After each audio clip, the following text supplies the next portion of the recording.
What is up? Welcome to Just Offside, the weekly MLS show where we take your comments and talk about them. My name is Louie. And I'm Mikey. And before we get into this week's episode, let's review your lovely comment. Mark R says, people do not say the MLB. MLB fans say MLB, same as MLS. Only people new to it call it the MLS. Everyone else says MLS. So you know what? I could fight you on this, but from now on, since enough people have mentioned this to me that we should only be saying MLS. From now on, we're going to drop the because you people seem to really hate it that I say it. We are nothing if not democratic. Your voices are heard. You matter. So Mark R, you got it. From now on, MLS. Brad Jr. 10 said LAFC is looking a lot like last year's Atlanta United. Fast-paced soccer and high goal scoring, plus it seems like they are playing great at home. For Atlanta, only time will tell what will happen to them. They are learning a new system and building team chemistry with some new players. I will start looking for answers if they don't get things turned around by May. LAFC does look good, though. I'm not going to lie. LAFC does look very good. Joe Barton says, as an Atlanta United fan, I have to say Sporting Kansas City looks like the best team this year to me, but don't count us out yet. We may have lost CONCACAF, but we beat the team that is most consistently the best on the continent. I'm thinking he means that Sporting Kansas City looking the best in the CONCACAF Champions League, because they're the only team that actually advanced after this round. But yeah, overall, I mean, I don't even know what to say. Atlanta looks in shambles 3 weeks in. It's kind of sad. They've pulled 2 points out of a possible 9 for last year's champions. Sebastian Gomez says, boy, Atlanta is struggling. I know after the CONCACAF Champions League run is over, that will help our form. We have a good amount of players who haven't played the style Frank is teaching, so that will take a long time to understand. After 10 games, we can ask for his head. 10 games? But now my question is, after 10 games, if you find yourself in a position that you do now, isn't that like a really bad start to your season? That's like shooting yourself in the foot almost. Yeah, first 10 games of the season now. You don't want to go down That's like that. That's a total of 30 points. If you have that, okay, I'm not good at math here, but let's pretend that you've taken 2 out of 9. After 10 games, will be 30 points. That's like having 6 points after 10 games. Like, that's really bad. Yeah, no. And then Sebastian Gomez also said, hey, Mickey, you cool, I guess, but can you speak up? You sound decent on the podcast, but here you're like a dying jellyfish. This dude called you Mickey. The level of disrespect. He said you got big white gloves and red shorts on, buddy. It's Mikey, not Mickey. And I am not a dying jellyfish, okay? You know what? Next comment like that, we coming for your head, like Frank's. But all right, Mickey, let's move along to this week's action. And my God, was there some action. So many goals this weekend, and also weirdly enough, so many red cards. It seemed every single game someone was sent off. It was a good weekend for it. It was a feisty one, so let's just jump right into it with this week's biggest game, D.C United versus Real Salt Lake. What a performance by Wayne Rooney. 3 goals and an assist to propel D.C United to a 5-0 win over RSL. Rooney basically looked at everyone and said, oh, you thought I was coming to America to only get arrested in airports for drinking? Nuh-uh. I am here to bang in these goals. He said, look at me. I'm the captain. But I have to say, the best goal of the whole night had to go to Lucas Rodriguez, DC United's new boy. Wayne Rooney puts in the cross, picks out Lucas Rodriguez at the top of the box, and I don't think I've ever seen better form in my life to score a volley. Planted his foot, did everything correctly, and just hit a masterclass of a finish into the net. And that's his first goal for his team. Youngster, 18, I believe. Yeah, he's a young dude, and I'm really kind of excited to see how he's going to integrate into that DC front line. Yeah, man. That DC front line is lethal. I mean, just slotting in right next to Paul Arriola, Lucho Acosta, and Wayne Rooney, that's the deadly front line. If they can all be firing on all cylinders, DC could really, really take it to MLS this year. And honestly, I know it's super early, but in my opinion, that goal will hopefully be at the end of the year one of the goal of the season contenders, because it was just pin perfect. This is the stuff that they practice day in and day out, and it was just so well executed. For sure. I definitely think there was a lot of goal of the season contenders this week. We'll get into those too. And also, not to discount DC United's defense, because they are the only team in MLS after 3 weeks that have not conceded a single goal. So, yeah, a lot of people talk about their offense. We talk a lot about their offense, but the fact that they've been able to keep 3 clean sheets and be the only team in all of the MLS to not be scored on, I think that's almost more encouraging for me than anything that Wayne Rooney did on the night. Oh, for sure. I think it shows that they're a complete squad.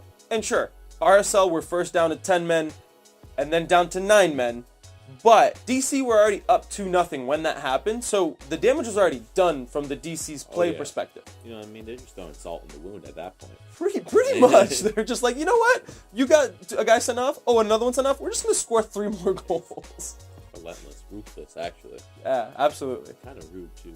DC United fans, how happy are you with the start of the season? Just how far can you take it, and how good does Lucas Rodriguez look to you guys? Because we know Wayne Rooney's good. We know Acosta's good. We know Areola's good. But how good is this new dude? All right, before we get into this next game, I just have to say, FC Cincinnati supporters, y'all are wild. The scenes of you guys marching to the stadium, like, they literally gave me goosebumps. The fact that you guys had, like, it looked like, what, like a mile-long march of people walking to your stadium, and that literally just gave me, like, goosebumps. I retweeted something on our Twitter account, and I literally had to write, "This is America, for real? Like, this is in the United States? Like, I don't believe that this is happening." Oh, yeah. Did not look like it was in the United States. That looked like scenes from, like, a Champions League game. I mean, it was so wild that even the BBC in Britain had to comment on it and put a story about it on their television. Like, that's, like, crazy to me. Oh, yeah. They're showing that American teams know how to do it as well. So, if you haven't seen it, head over to our Twitter account, which you can find right here. So, props to you guys for really being behind your team. It makes me so happy to see American teams get this kind of support. After the marching to the stadium, the teams marched onto the field where the show didn't stop. Now Cincinnati's picked up 4 points off of a possible 6 against last year's MLS Cup finalists. Yeah, and I mean, that's just impressive no matter how you look at it. Like, yeah, okay, sure, Atlanta's had a slow start to the season, and Portland's also had a very slow start to the season, but you still shouldn't discount what it means for an expansion side who it's their first season in MLS, and they're literally taking points away in these games that they shouldn't have any business taking points away in if you were to look at it on paper. It's especially big for a first-year team, and not only did they beat the Timbers, they convincingly did it. 3-0, and boy, the Timbers looked like they didn't have anything they wanted to do with this game. It really seemed like the party didn't stop for Cincy. It was like, okay, we're going to show the world that we're here. And then in the stadium, we're just going to be even louder. And it just like, that second goal for Cincy, where I don't even know his name, backheeled it into the back of the net, that was just phenomenal. Like, it was such an expertly taken backheel. The ball comes into him. He sees that the defender's on his shoulder, and he knows that there's no one behind him. And he just backheels it, and it was just an exquisite finish. And it was just like cheeky. It was one of those things where like you do if you're feeling yourself. Exactly, definitely. And the atmosphere that the fans provided definitely gave the players a reason to feel themselves. Boy. Gotta enunciate. Did you see Kendall Waston's celebration after the first goal? That was pretty crazy, dude. Like, and then he my favorite part is that he brings his son out for the post-match interview and he explains the celebration. He goes, yeah, my son, mind you, his son's like 2, was like, Daddy, if you score, you have to do this. And him and 3 other players literally did it. So it was actually really cool to see, and it was just kind of cute afterwards seeing his kid say that. But oh yeah, especially a family moment here. Absolutely, no. I thought that was actually one of the coolest moments from the game too. But do you think that atmosphere played part to why the Timbers looked so shaky? I want to say yes, but the truth is the Timbers have looked shaky all year. I think they've looked bad pretty much everywhere they've played. So you know, in front of one of the best home support, yeah, it must have helped. I'm going to say this. It's like a 50-50 for me. I'm sure it didn't help them, but also they are just bad right now. Oh, yeah. All right, Cincy fans, let us know. Do you guys think you guys can make the playoffs this year? Where do you guys think this is going to go? Also, can we mandate that they make the playoffs? Because that atmosphere was electric, and I need that in my veins. As for the next game, the Seattle Sounders flew to Chicago to face the Fire, which looked like the Fire was already put out before they got there. Yeah, in front of maybe 12 people, Seattle Sounders continue their blazing hot start to their season as they put 4 past Chicago, who apparently weren't selling tickets to this game. They were like, nope, we're not going to have anybody at the stadium.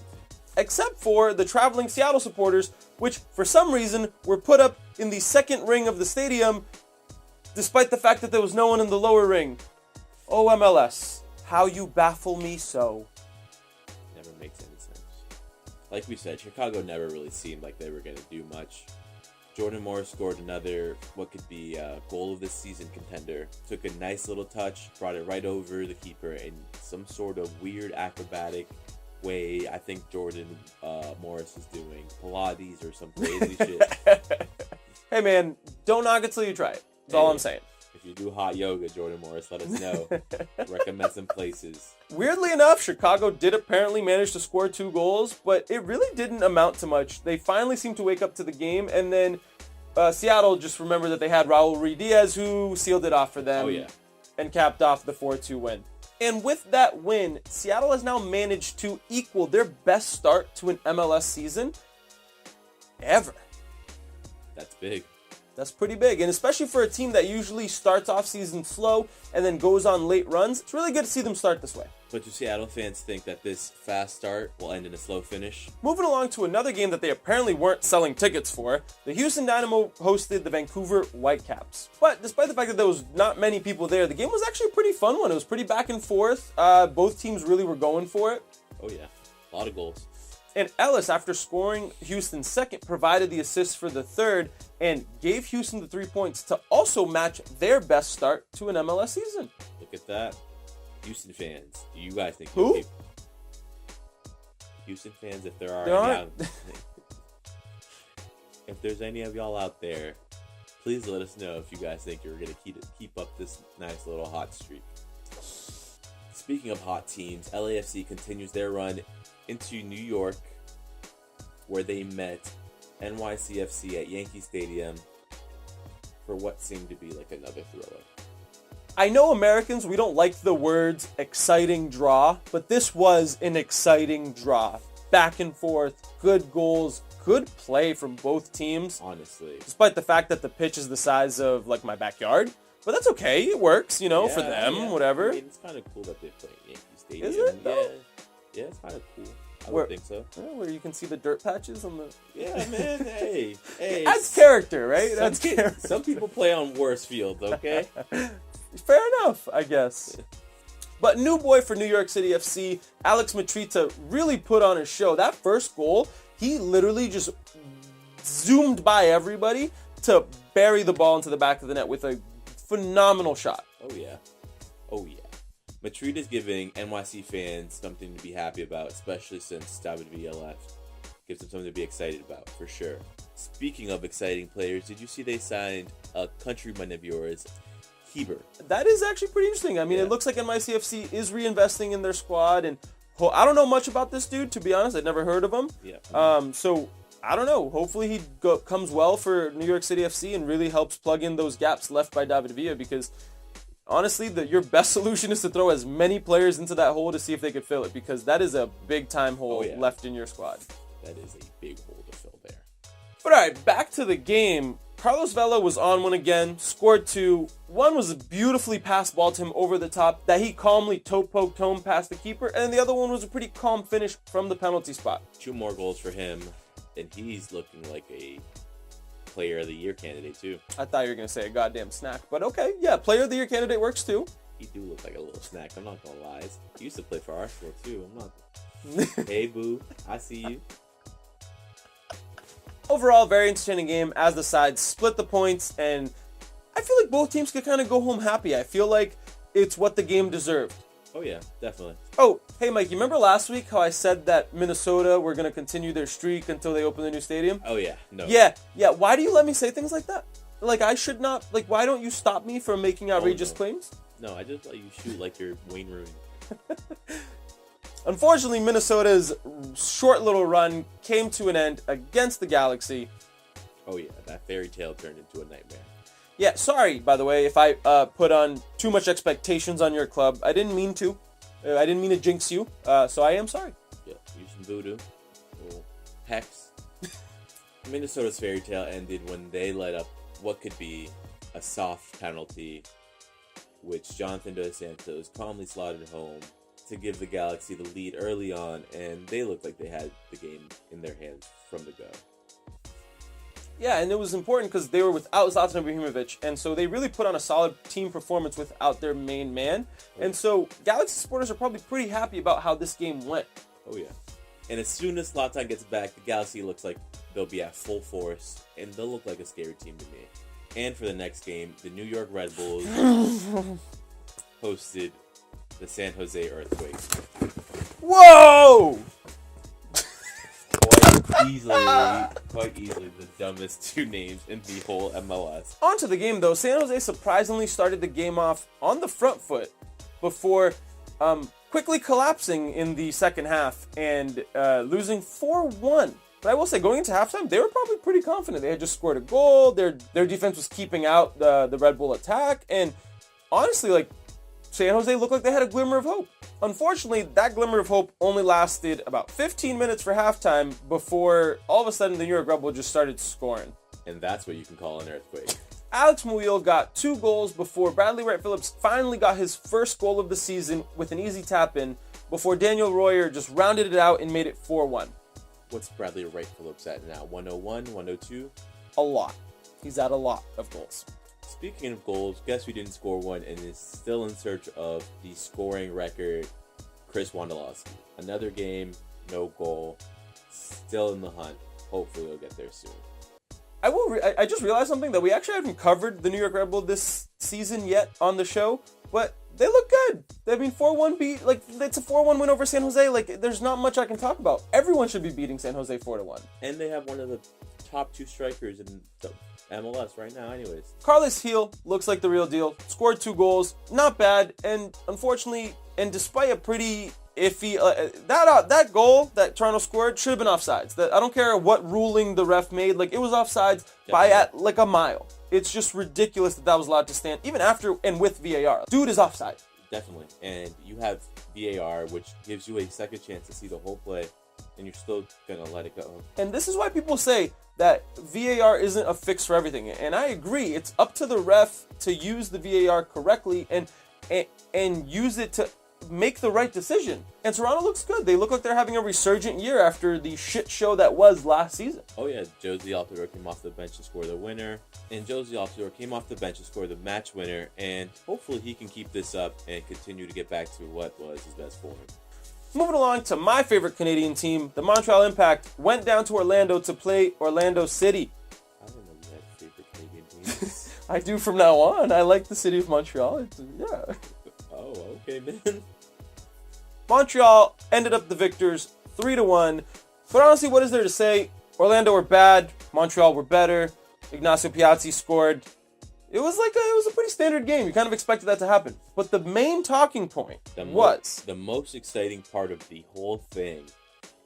One half of America's favorite soccer couple, Dom Dwyer, got hit in the face by Montreal's defender Diallo. Oh yeah, that was just like, the game was almost, pretty sure the game was over at that point, and Diallo's out here throwing bows at Dom Dwyer. I want to know what he said to him. I mean, Dom Dwyer deserved it. He missed a couple chances.